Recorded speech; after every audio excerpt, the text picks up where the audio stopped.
네, 오늘커의 당잠사입니다. 당신이 잠든 사이 전해진 소식들 확인해 보시죠. 어제 온라인산에 이런 이야기가 굉장히 많았습니다. 주식하기 가장 힘든 달은 몇 월일까? 제롬 파월. 정말 그런지 체크를 좀 해봤거든요. 우리가 기억하는 가장 최근의 시장의 위기는 언제였을까? 바로 코로나19 때이지 않을까 싶습니다. 그래서 당시 상황과 현재의 낙폭을 비교해봤습니다. 코스피는 코로나19 쇼크 때 고점 대비 37%가량 급락했습니다. 그런데 현재는 코스피 기준 30% 떨어져 있는데요.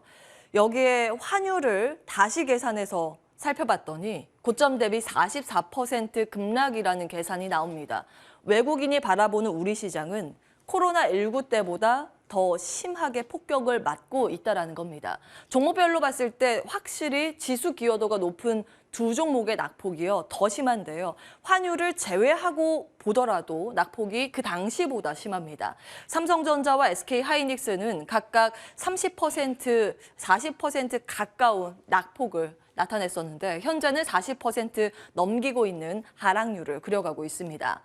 셀트리온의 낙폭이 더하죠. 코로나19 때보다 무려 2배 넘는 낙폭을 나타내고 있습니다.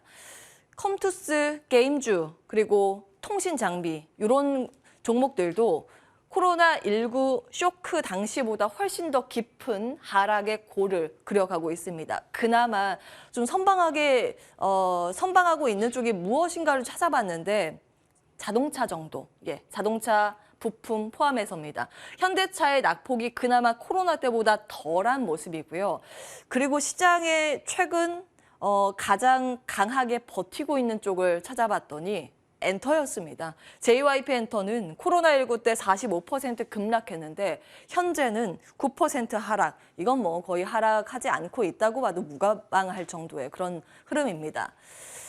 자, 이걸 어떻게 좀 슬기롭게 헤쳐나가야 할까? 이제 그 고민을 이어서 해보겠습니다. 간밤 미증시 3대 지수 일제히 하락세로 마감이 됐습니다. 장중에는 그래도 다우지수는 상승 전환도 시도를 했었는데 막판에 다시 한번 이제 매물대가 출회되는 모습이었습니다. 종목별로 봤을 때는 매매 공방이 참 많이 나왔거든요. 저가 매수세가 이 저점 구간에서 3대 지수 모두 좀 나오는 모습이었습니다. 밀리면 사고, 밀리면 사고. 그래서 어떤 종목을 팔고 어떤 종목의 매수 우위가 나왔는지 좀 정리를 해봤는데요. 단연 이제 고퍼주의 매도세가 눈에 띄었습니다.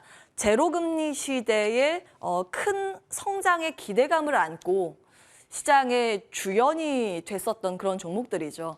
멀티플을 많이 받았었던 그런 종목들의 매도 포지션이 많았습니다. 예를 들면 뭐 엔비디아나 테슬라나 아마존이 여기에 해당이 될 거고요.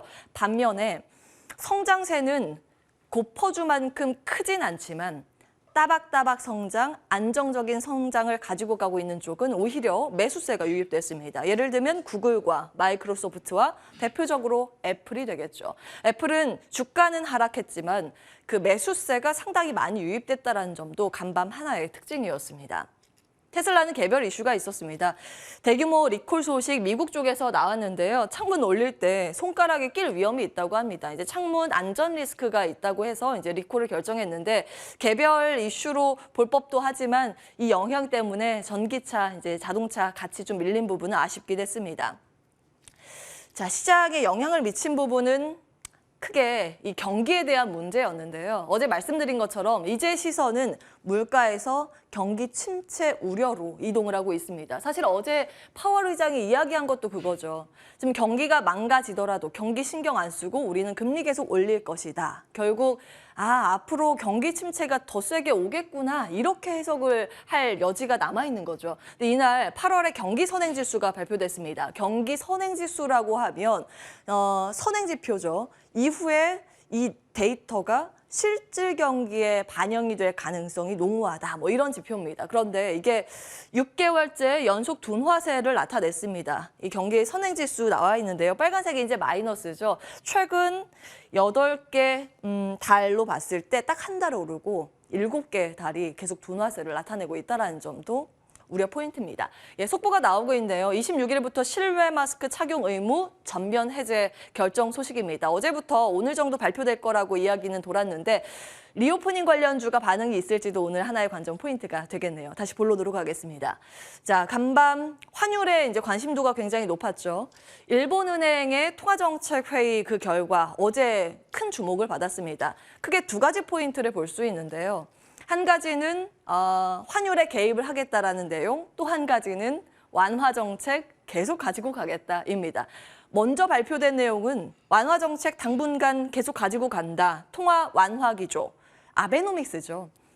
여기에서는 YCC라고 일드 커브 컨트롤을 계속 쓰고 있습니다. 그만큼 이제 긴축과 완전 대조되는 통화 완화 정책인데 전 세계에서 아마 일본만 지금 완화 정책을 고수하고 있을 겁니다. 이제 유로존도 속속 제로금리 종식을 선언하고 있으니까요. 그러면서 화들짝 놀랐는지 환율의 반응 보실까요? 이게 달러 인덱스의 차트고 달러 엔 차트인데 갑자기 이제 튀면서 거의 뭐 고점 근처를 계속 써내는 모습입니다. 엔화의 약세가 가파르게 나왔었는데요. 그런데 그 이후에 24년 만에 엔화 매수 개입을 하겠다, 우리가 환율 방어를 하겠다 이런 발언이 나오면서 수직 낙하하는 모습이었습니다. 달러의 약세, 엔화의 강세로 전환되는 그런 흐름이었는데 근데 뒷부분을 보시면 스금스금 다시 올라가면서 그냥 보합으로 맞췄습니다. 사실상 시장은 아직까지 통화 완화 정책에 좀 주목을 하고 있는 것 같습니다. 일본 같은 경우에는 굉장히 특이한데요. 지금 통화 완화 정책을 고수하고 있는데 반대로 이 환율 개입을 하기 위해서 엔화는 사겠다는 겁니다. 이게 어떤 의미를 가지게 될까? 사실은 환율보다 채권 시장의 영향력이 더 크지 않았을까? 그런 생각이 듭니다. 일본 같은 경우에는 미국 채권을 굉장히 많이 보유하고 있지 않습니까? 근데 엔화를 사겠다, 그 자금 어디서 나올 것인가? 미국 채권 팔아서 엔화를 살 것이다. 이런 추측이 나오면서 간밤 미 증시에서 특히 장기물이 튀었던 겁니다. 그 급등세가 나타났는데요. 이게 또 사실은 경기가 좋아서 장기물이 오르면은 좀 상황이 나을 텐데 이렇게 그 외적인 요소로 장기물이 튀어버리다 보니 성장주가 압박을 받는 요인으로 간밤 작용을 했던 겁니다. 그런 부분들 좀 체크를 해보시면 되겠고요.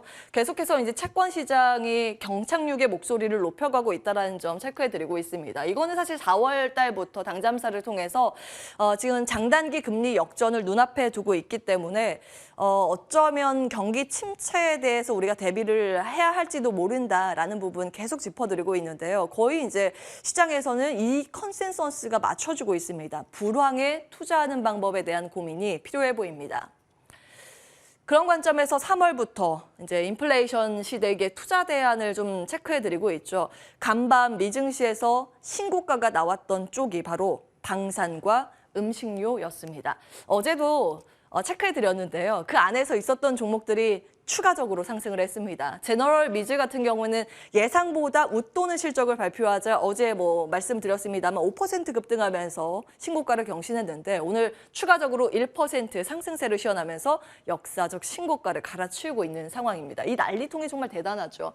그리고 방산주는 혼조 마감이 거의 대부분 나왔는데 눈에 띄는 건 노스록그룹만이 0.73% 플러스 마감을 하면서 종가 기준으로 신고가를 썼다라는 점 눈에 띕니다. 다만 좀 아쉬운 부분이 있어서 아래에 정리를 해봤는데요. 간밤에는 앞서 말씀드린 채권, 이 금리에 대한 부담으로 인해서 반도체 지수가 주르륵 미끄러지는 모습이고요. 이제 유동성이 제한되다 보니 테마성 움직임을 보였던 종목 위주의 차익 매물이 거세게 나왔습니다. 리튬 테마는 사실 이제 밈 성격의 주식들이 많기 때문에 그런 매물로 이해하시면 될 것 같고요.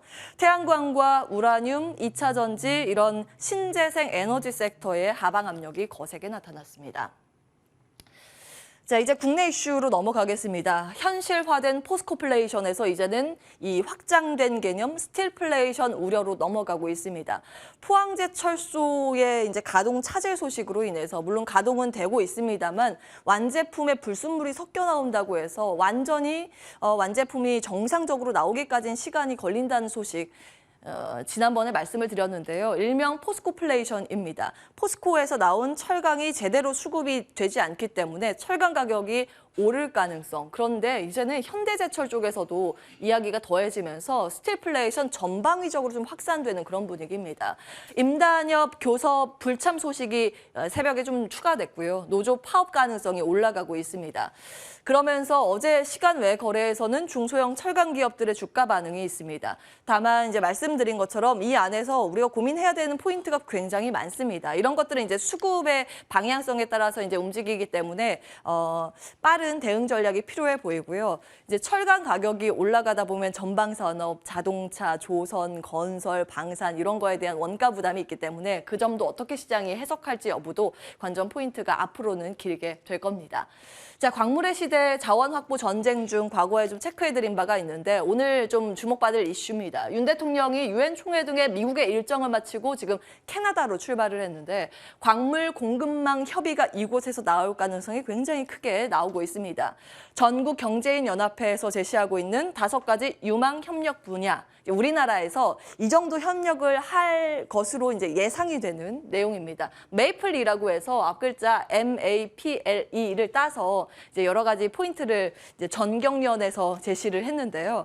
이 중에서 뭐니 해도 핵심 광물 공급망 협력이 아마 가장 크게 주목을 받을 겁니다. 그 밖에도 AI 그리고 통상 기술 그리고 저탄소 관련 자동차, 전기차 중심 미래차 협력 이런 것들 이제 후속 보도가 계속 나올 텐데 체크를 해보시면 되겠고요. 지금 확정적으로 들려오고 있는 건 이 와중에 같이 이제 확장된 개념입니다. LG 에너지 솔루션이 캐나다 기업과 MOU를 체결을 하면서 핵심 광물을 안정적으로 조달받게 됐다라는 내용입니다. 2차 전지 배터리 만들 때 광물이 필수인데 그런 긍정평가도 나오고 있습니다. 9월 5일에 정리해드린 내용인데 한번 쭉 보세요. 이제 광물의 시대가 도래하고 있는 이 상황, 광물이 무엇보다 중요해지는 현재 구간에서 우리는 어떤 대안을 생각을 해야 할까? 광물이 비싸지니 광물을 추출해서 재사용을 하는 그런 산업이 각광받을 가능성, 관련 기업들, 전통 기업과 추가적으로 신사업에 뛰어드는 기업들 체크를 과거에 해드렸습니다. 다만 현재 구간에서는 실적이 찍히는 단계는 아니고 그 전 단계로 수급과 함께 연동해서 움직이는 가능성이 있다는 점 같이 한번 염두에 두시고요. 대응 전략 세우실 때 참고해 보시면 되겠습니다. 오냉커의 당담사였습니다.